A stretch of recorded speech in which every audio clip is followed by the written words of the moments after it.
Bonjour tout le monde et bienvenue dans la Forteresse de Solitude. Aujourd'hui, encore une nouvelle Actu Comics. Là, il y en a trois qui s'enchaînent parce que un nouveau coffret. New History of the DC, New History of the DC Universe, oui, de Mark Waid et de plusieurs artistes différents. Alors du coup, ça c'est le coffret d'Urban. Toujours des coffrets magnifiques. On a un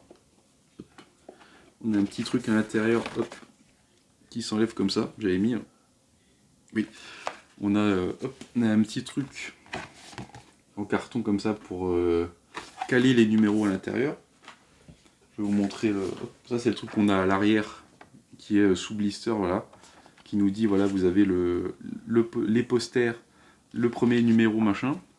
En parlant de posters, il y en a deux.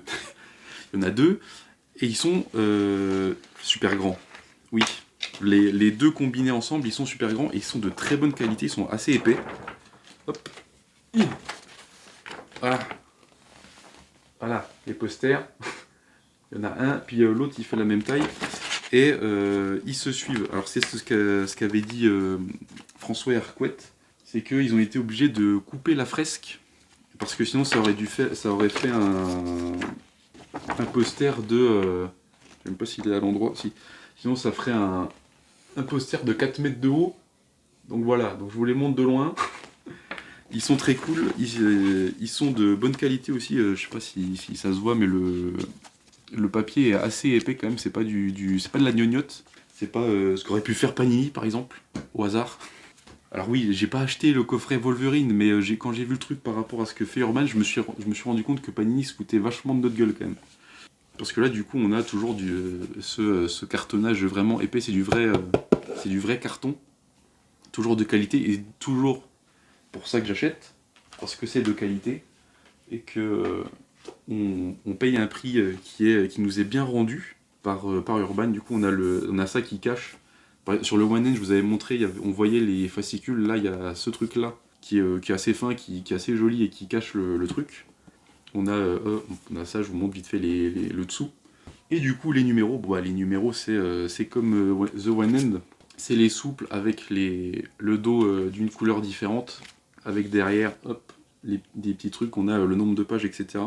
Ah oui, puis du coup, comme le premier va avec le coffret, on n'a pas de code barre, mais le deuxième, on a le code barre, vu que le code barre, il est sur le coffret, il est là. Si jamais, je sais pas, vous rendez compte que peut-être quelqu'un vend juste le numéro 1, si vous vous rendez compte qu'il n'y a pas de code barre, c'est normal, c'est parce qu'il est avec le coffret, le code barre. Et vous avez quand même l'ISBN, donc bref. Je sais pas si jamais il vous vient l'envie d'acheter en occasion, même si moi je vous dis acheter neuf, ça soutient Urban et vos librairies indépendantes. New History of the DC Universe, qu'est-ce que c'est? C'est la nouvelle histoire de l'univers DC, merci Sherlock, c'est la traduction littérale. En gros, c'est Mark Waid qui va pendant 4 numéros nous repitcher.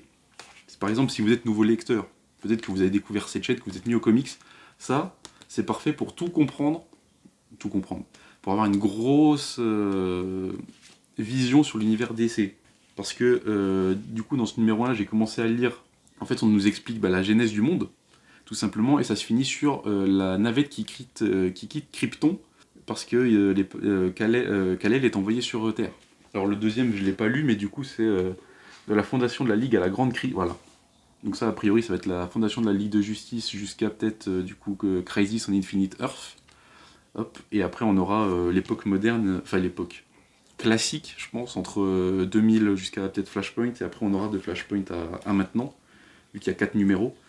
Mais du coup, c'est l'histoire de DC par Mark Waid. Premier numéro, c'est Jerry Ordway et Todd Nauck qui se partagent le dessin. Todd Nauck, qui me semble, a fait Les Gardiens du Globe chez Kirkman. Et le deuxième, c'est Michael Allred qui dessine avec Brad Walker à la couleur.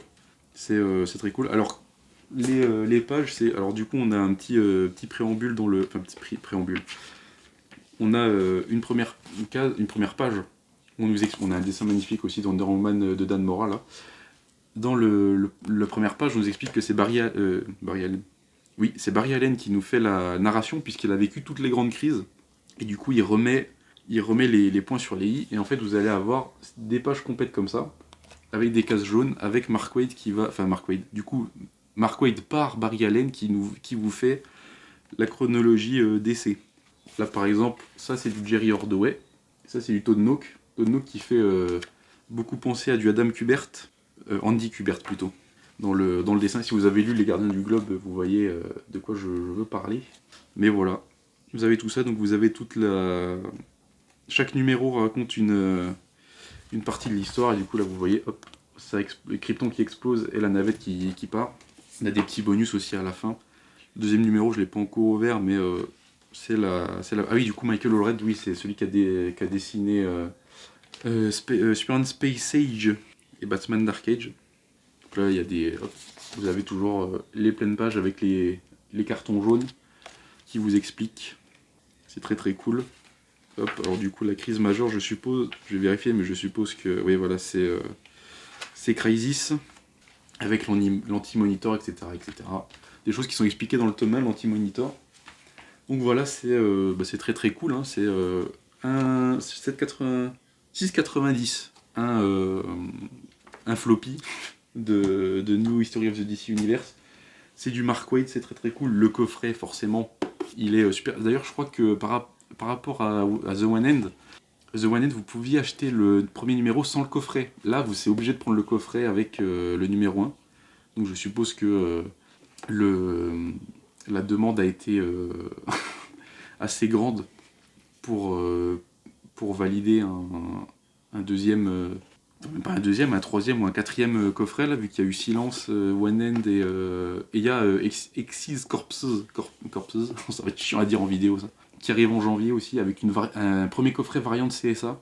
C'est très très cool. Moi je vous invite à lire ça, toujours à supporter Urban dans les initiatives de coffrets, à leur montrer que eux ils savent faire des coffrets pas comme Panini. Voilà. Mais c'est très très cool. Je sais pas si je vous ferai les vidéos des numéros 3 et 4, hein, c'est très, très classique dans l'idée. Je vous fais juste la présentation pour vous dire voilà, c'est sorti, c'est très très cool. Achetez ça, lisez ça, soutenez Urban. Et vous aurez des posters qui font 4 mètres de long et qui sont de très bonne qualité. Qu'est-ce que j'ai de plus à dire? Mais du coup, bah, c'est très cool. C'est très très cool. Moi je vous dis, n'oubliez jamais de faire ce concession et soutenez Urban dans ces initiatives de coffret. Et moi je vous dis à la prochaine dans une nouvelle vidéo, oui. Ben oui, n'oubliez jamais de faire ce concession. Ciao.